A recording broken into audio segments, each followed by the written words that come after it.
बिस्मिल्लाहिर्रहमानिर्रहीम। शुरू करता हूँ अल्लाह के पाक नाम से जो बहुत बड़ा मेहरबान नहायत रहने वाला है। बहनों, भाइयों और बुजुर्गों, अस्सलाम वालेकुम। आज की हम इस इस्लामी मालूमाती वीडियो में सूरह बकरा की आयत नंबर 187 का जामिया पेश कर रहे हैं, जो कि कुरान की एक अहम इबारत है जो इलाही हदायत की निचोड़ को मुखातब करती है। हम आज के मुसलमानों की जिंदगियों में इस आयत की तारीखी तनाज़र, मजहबी तशरीयात और इसके अमली इतलाफ को बयान करेंगे। और बराए करम इस वीडियो के आखिर तक हमारे साथ रहें, क्योंकि हम इस मुकद्दस मतन में शामिल हिकमत को बयान कर रहे हैं। तो दोस्तों, इस्लाम रोजे के बारे में जामिया रहनुमाई फराहम करता है। ना सिर्फ इसकी जिम्मेदारी और मकसद का खाका पेश करता है, बल्कि इसे सही तरीके से रखने के तरीके भी बताता है। रोजे से मुतल्लिक हम अहम तरीन आयात में से एक सूरह बकरा की आयत नंबर 187 है, जो खाने पीने, अज़वाजी तल्लुकात और रोजे के आगाज और इख्तिताम के अहकाम को वाज़ा करती है। आयत कहती है, जिसका तर्जुमा है, तुम्हारे लिए रोजे से पहले की रातों में अपनी बीवियों से मुबाशरत करना हलाल कर दिया गया है। वो तुम्हारे लिए लिबास है और तुम इनके लिए लिबास हो। अल्लाह जानता है कि तुम अपने आप को धोखा देते थे, इसलिए इसने तुम पर रहम किया और तुम्हें बख्श दिया। लिहाजा अब तुम इनसे मुबाशरत करो और इस चीज को तलाश करो कि जो तुम अल्लाह ताला की तरफ से खाओ और सफेद हो जाओ।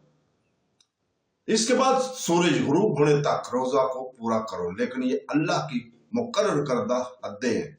इस तरह अल्लाह अपनी आयतों को लोगों के सामने बयान करता है। तो दोस्तों, ये आयत रोजे की अहम पहलुओं की निशानदेही करती है और रोजे के औकात में क्या जायज और ममनू है, इसके बारे में वजह बयान करती है। इस बात को यकीनी बनाती है कि मोमिनीन अपनी जिम्मेदारियों को पूरी तरह समझते हैं। इस आयत के नाज़िल होने से पहले बाज़ मुसलमानों ने रमजानुल मुबारक में रातों को अज़वाजी मुबाशरत से परहेज किया, से समझते हुए कि ये हराम है। ये एक गलत फहमी थी और अल्लाह ने वाज़ा किया कि मियाँ बीवी को रमजानुल मुबारक की रातों में अज़वाजी तल्लुकात कायम करने की इजाजत है। जुमला वो आपके लिए लिबास है और आप इनके लिए लिबास है एक खूबसूरत इस्तारा है जो मियाँ बीवी के दरमियान मोहब्बत, सुकून और तहफ़्फ़ुज़ की अलामत है। रात के वक्त कुर्बत का अल्लाह ताला की रहमत और इस्लामी तालीमात में तवाज़ुन को ज़ाहिर करता है। इस बात को यकीनी बनाता है कि रूहानी नज़्म व ज़ब्त को बरकरार रखते हुए कुदरती इंसानी ज़रूरियात को पूरा किया जा सकता है। आयत में रमज़ान मुबारक में खाने पीने का वक्त भी बयान किया गया। खाओ पियो यहाँ तक कि तुम पर फजर का सफ़ेद धागा स्याह धागे से नुमाया हो जाए। से मुराद हकीकी फजर का लम्हा है, जो रोजे की मुद्दत के आगाज की अलामत है। इस हुक्म के नाज़िल होने से पहले बाज मुसलमान नमाज असर के फौरन बाद खाना पीना शुरू कर देते थे, मतलब कि छोड़ देते थे, ये सोचकर कि सोने के बाद खाना जायज नहीं। इस गलत फहमी को इस आयत से दुरुस्त किया गया। मुसलमानों को फजर की पहली रोशनी तक खाने पीने की इजाजत दी गई है। फिर गुरूब आफ्ताब तक मुकम्मल रोजा रखो, कि जुमला सहरी के खाने से लेकर गुरूब आफ्ताब तक रोजे का वक्त मुकर्रर करता है। इस इबादत को अमल को पूरा करने में नज़्म व ज़ब्त और लगन की अहमियत को तक़वियत देता है। तो दोस्तों, इस आयत में इत्तिकाफ, मस्जिद में रूहानी इत्तिकाफ से मुतल्लिक एक पाबंदी का भी इतवार कराया गया, जिसमें कहा गया कि मगर जब तुम मस्जिदों में तन्हा हो तो इनसे मुबाशरत ना करो। ये इत्तिकाफ की मुहर्रमत पर जोर देता है, जिसके दौरान एक मोमिन सिर्फ और सिर्फ इबादत के लिए वक्त सर्फ करता है। दुनियावी मामलात बशमूल अज़वाजी तल्लुकात से ला तल्लुकी का इजहार करता है।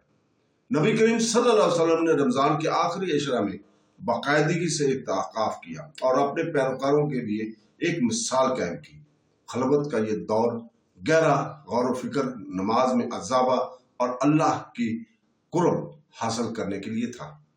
तो दोस्तों, कुरान पाक कहता है कि ये अल्लाह की मुकर्रर करदा हदें हैं, इनके करीब ना जाओ। ये मोमिनों को याद दिलाता है कि अल्लाही क़वानीन इनकी रहनुमाई और हिफाजत के लिए है।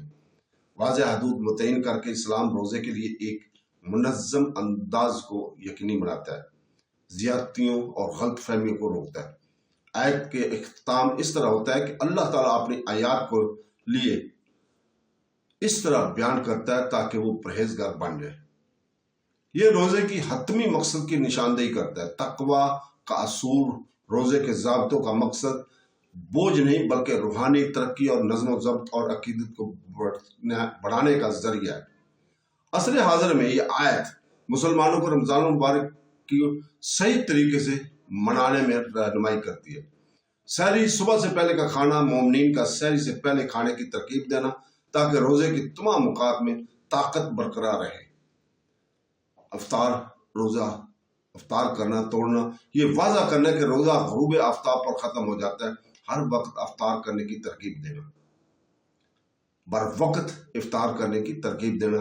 ازواجی تعلقات، روزے کے اوقات میں روحانی نظم و ضبط کو برقرار رکھنے ہوئے رات کو قربت کی اجازت دینا۔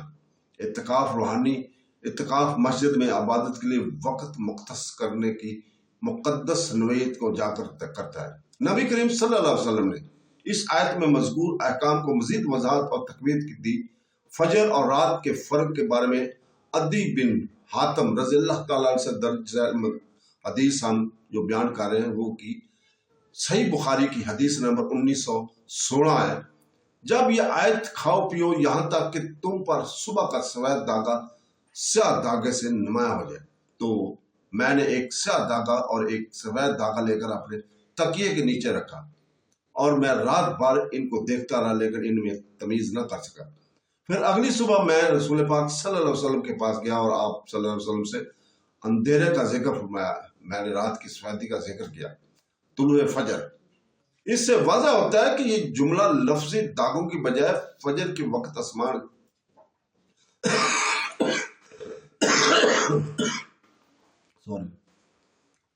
وقت آسمان کے چمکنے کی طرف اشارہ ہے، جس سے یہ ظاہر ہوتا ہے کہ نبی کریم صلی اللہ علیہ وسلم نے صحیح فہم کو یقینی بنانے کے لیے کس طرح وضاحتیں فراہم کی۔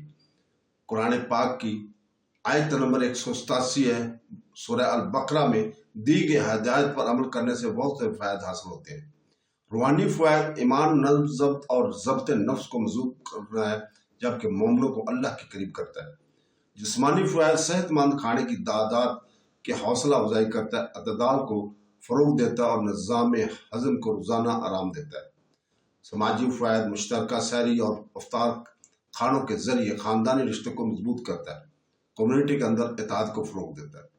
سورہ بقرہ کی آیت نمبر 187 میں حکم الہی روزے کے روزمرہ کے پہلوؤں کے بارے میں جامع رہنمائی فراہم کرتا ہے۔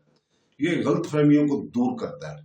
جیسا کہ مسلمان اس آیت پر غور کرتے ہیں، انہیں یاد دلایا جاتا ہے کہ روزہ محض کھانے پینے سے پرہیز کرنا نہیں ہے بلکہ عبادت کا ایک مکمل عمل ہے جو نیکی، صبر اور شکر گزاری کو فروغ دینے کے لیے بنایا گیا ہے۔ اللہ تعالیٰ ہمیں اخلاص، عقیدت کے ساتھ اپنے احکام الہی پر عمل کرنے کی توفیق عطا فرمائے۔ آمین ثم آمین۔ اللہ حافظ۔